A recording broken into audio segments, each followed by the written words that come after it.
नमस्कार दोस्तों, success with rhythm channel में आपका स्वागत है। आज मैं आपको विष कन्या के बारे में बात करने जा रही हूँ, तो आपका ज़्यादा समय बर्बाद न करके हम इस वीडियो को शुरू करते हैं।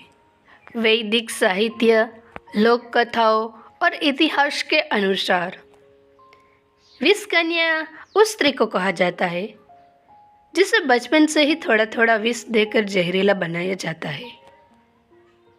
इन्हें वैसे वृक्ष और जीव जंतुओं के बीच रहने का अभ्यस्त बनाया जाता है। इसी के साथ ही स्त्रियोचित गुणों जैसे गायन, नृत्य और संगीत की शिक्षा भी दी जाती है। इन्हें सभी प्रकार की छल विधाओं में माहिर बनाया जाता है ताकि राजाओं द्वारा इनका इस्तेमाल करके शत्रु राजा को छल पूर्वक मृत्यु के घाट उतरा जा सके। विष कन्या कई प्रकार से शत्रु राजाओं के शरीर में अपना विष पहुंचाने की अभ्यस्त होती है। जैसे विष कन्याओं का श्वास बहुत ही जहरीला होता है। यदि कोई इनका निस्वार्थ अपने अंदर ग्रहण करे तो कुछ ही क्षणों में वह बीमार हो सकता है या उसकी मृत्यु हो सकती है।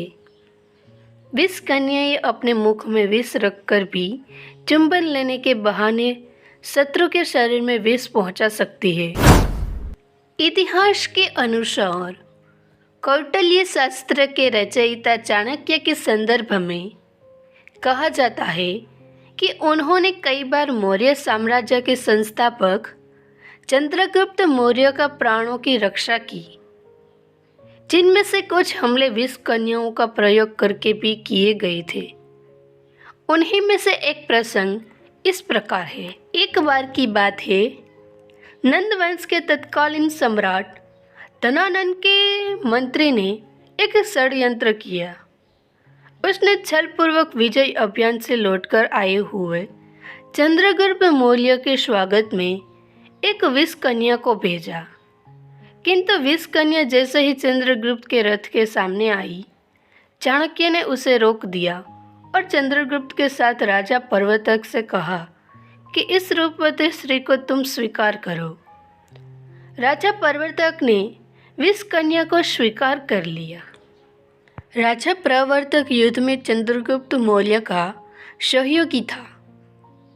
अंततः राज्य के नीति नियमों के अनुसार उसे आधा राज्य का स्वामी बनाया जाना था, किंतु जैसे ही उसने विष कन्या का हाथ पकड़ा, विष कन्या के हाथों में लगा पसीना उसे लग गया, जिससे प्रवर्तक के शरीर में विष फैल गया और वह बीमार पड़ गया। उसने मित्र चंद्रगुप्त मौर्य को मदद के लिए बुला भेजा। चंद्रगुप्त ने राज्य के सभी वैद्यों को उसकी चिकित्सा करने के लिए नियुक्त कर दिया, किंतु जहर शरीर में इतना फैल चुका था कि उसे नहीं बचाया जा सका और अंततः उसकी मृत्यु हो गई। इस घटना से कुछ इतिहासकार यह मतलब निकालते हैं कि चाणक्य ने जानबूझकर विष कन्या को राजा प्रवर्तक के पास भेजा था। उनका मानना है कि चंद्रगुप्त की प्राण रक्षा के लिए राजा प्रवर्तक का मरना जरूरी था। राजनैतिक नियम के अनुसार जब किसी राज्य को दो राजाओं में आधा आधा बांटा जाता है तो एक न एक दिन उनमें से आपस में युद्ध अवश्य होता है, किंतु यह महज एक अनुमान मात्र है। इस घटना के बाद चाणक्य ने चंद्रगुप्त को भविष्य में विष कन्या और विष के प्रभाव से बचने के लिए भोजन के साथ अल्प मात्रा में जहर देना शुरू कर दिया तथा दिन प्रतिदिन उसके आहार में विष की मात्रा बढ़ाते रहने की व्यवस्था की, ताकि चंद्रगुप्त भविष्य में जाने अनजाने में भी किसी विष कन्या के संपर्क में आए तो उससे सुरक्षित रह सके। इस प्रकार चंद्रगुप्त विष के प्रभाव से पूर्णतः सुरक्षित था। एक दिन की बात है, जब सम्राट चंद्रगुप्त भोजन कर रहे थे, तभी वहां उनकी गर्भवती महारानी का आगमन हुआ। महाराज को भोजन करते देख महारानी की भी इच्छा हुई कि महाराजा के साथ भोजन करे। अपनी इच्छा के अनुरूप महारानी ने चंद्रगुप्त की थाली में से भोजन का एक कोर उठाकर खा लिया। भोजन में मिली हुई विष के प्रभाव से महारानी कुछ ही क्षणों में मूर्छित हो गई।